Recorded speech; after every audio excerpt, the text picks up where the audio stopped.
दर्शकों, ये बुद्ध का चेला बांडे अकेला को बनाने वाले ने अपनी परीक्षा चमत्कार के आधार पर पूरी की। ठीक है, रिजेक्ट कर दो इस चमत्कार को, मैं इसे नहीं मानता।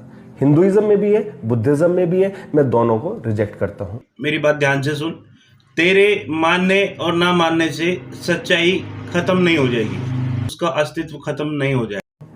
बुद्ध की अगर बात करें और किसी भी सुपर पावर पे कभी कोई क्लेम नहीं किया। संत रामपाल जी महाराज जी ने इसीलिए कहा था कि बुद्ध को ज्ञान नहीं था, और ये सच्चाई है कि बुद्ध को आध्यात्मिक ज्ञान नहीं था। उसका जो अनुभव था वो उसने लिखवा दिया। बुद्ध को आध्यात्मिक ज्ञान नहीं था, और ये आने वाले और जो वीडियोस हैं इसमें भी हम तेरे को दिखाएंगे। अभी तो इसका सिर्फ एक पार्ट आया है, उसका जो आध्यात्मिक अज्ञान है उसकी भी पूरी पोल खोली जाएगी।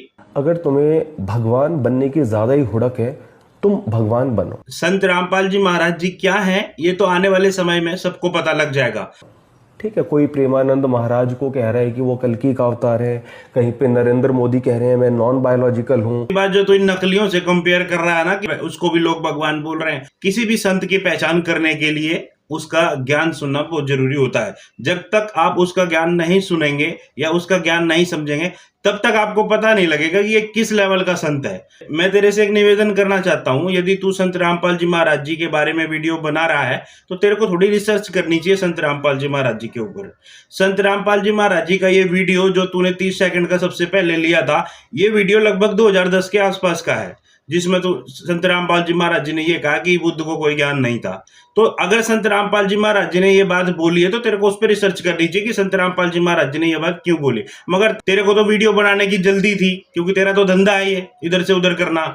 तो पहले इस पे रिसर्च कर, संत रामपाल जी महाराज जी के ज्ञान पर रिसर्च कर। और ये जो नकलियों से कंपेयर कर रहा है ना संत रामपाल जी महाराज जी को, इनसे कंपेयर करना छोड़ दे। संत रामपाल जी महाराज जी का आध्यात्मिक ज्ञान इन सबसे अलग है। और ना सिर्फ बुद्ध, संत रामपाल जी महाराज जी ने सभी धर्मों में, चाहे वो जैन धर्म हो, मुस्लिम धर्म हो या अन्य जितने भी धर्म है, संत रामपाल जी महाराज जी ने उनके ऊपर भी कटाक्ष किया है। इनकी जो भक्ति विधि है इससे परमात्मा प्राप्ति नहीं हो सकती। तो इसके लिए तेरे को संत रामपाल जी महाराज जी का ज्ञान सुनना होगा, और कम से कम 10 साल लग जाएंगे तेरे को संत रामपाल जी महाराज जी का ये संपूर्ण आध्यात्मिक ज्ञान समझने में। उसके बाद ये चाहे बुद्ध शुद्ध जितने भी है ना, सबको रिजेक्ट करता चला जाएगा तू। क्योंकि जब तेरे को संपूर्ण आध्यात्मिक ज्ञान होगा, जैसे गीता जी में बोला गया कि एक बहुत बड़ा जलाशय प्राप्त होने के बाद छोटे जलाशयों में जैसी आस्था लोगों की रह जाती है, वैसी आस्था अर्जुन तेरी रहेगी जब तू इस संपूर्ण आध्यात्मिक ज्ञान से परिचित होगा। तो भाई संपूर्ण आध्यात्मिक ज्ञान संत रामपाल जी महाराज जी के पास है। आज समझ ले चाहे आगे समझ ले। तुम बुद्ध के बारे में, डॉक्टर अंबेडकर के बारे में उल्टी सीधी बातें बोलते हो, उन्हें मिस रिप्रेजेंट करते हो। ऐसी घटिया हरकतें छोड़ दो। अरे मूर्खानंद, ये तो बता कि मिस रिप्रेजेंट कहां पर किया है।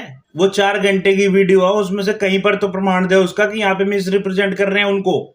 मिस रिप्रेजेंट तो तू कर रहा है। जब बाबा साहेब अपनी पुस्तक में लिख रहे हैं उस चमत्कार के बारे में और उसको रिजेक्ट खुद कर रहा है, तो घटिया हरकत तो तेरी है। और क्या ये घटिया हरकतें नहीं है जो बुद्ध के बारे में भ्रांतियां फैला रखी है कि वो राजा का बेटा था, उसने ऐसे 4 दृष्टांत देख लिए, उससे वो सन्यासी बन गया। संत रामपाल जी महाराज जी तो इन भ्रांतियों को तोड़ने का काम कर रहे हैं। और तेरी ये घटिया हरकतें जो तू इधर से कभी चैट जीपीटी करके कभी गूगल से जो प्रमाण उठाता रहता है, ये भी तेरी घटिया हरकतें हैं। पहले थोड़ा उनके बारे में जानना भी होता है। वैसे ही तू नानक साहिब जी की उस वाणी को अपने समर्थन में ले रहा था, वो भी मांस खाने का समर्थन कर रहे हैं, जबकि वहां पर नानक साहिब जी कंप्लीट अहिंसा की बात कर रहे हैं। वहां पर नानक साहिब जी क्या है, कोई किसी का मांस खा रहा है, कोई किसी का मांस खा रहा है, ये तो जुल्म ढा ही रहे हैं। कोई किसी को परेशान करता है तो वो भी बता रहे हैं कि ये भी हिंसा से कम नहीं है, और तू उस वाणी को अपने समर्थन में लेने लग रहा है। तो कंटेंट क्रिएटर भाई थोड़ा रिसर्च भी करनी होती है। ये नहीं कि जो चैट जीपीटी ने दे दिया उसको चिपका दो, थोड़ा खुद भी पढ़ने होते हैं। और तेरी बातों से लग रहा है तूने कभी वेद हाथ में लिए भी नहीं होंगे।